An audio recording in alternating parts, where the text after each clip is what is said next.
ഗുരുവായൂർ ക്ഷേത്രത്തിൽ ഉത്സവമാണ്. പുണ്യപ്രസിദ്ധമായ ഗുരുവായൂർ ക്ഷേത്രോത്സവത്തിനുള്ള എല്ലാ ഒരുക്കങ്ങളും പൂർത്തിയായി. ഫെബ്രുവരി 28 ശനിയാഴ്ച രാത്രി പൂയം നക്ഷത്രത്തിൽ കൊടിയേറ്റ് നടക്കും. 9ാം ഉത്സവ ദിവസമായ മാർച്ച് 8 രാത്രിയാണ് പള്ളിവേട്ട.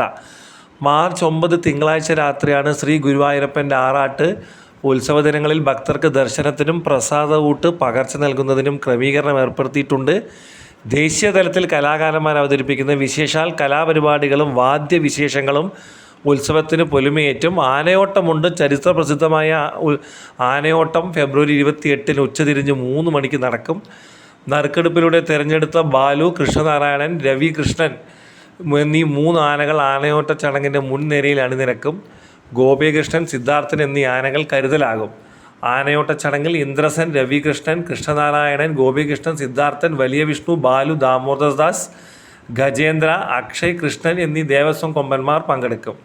ആനയും ജനങ്ങളും തമ്മിൽ സുരക്ഷിതമായ അകലം പാലിച്ചാവും ആനയോട്ടം നടത്തുക.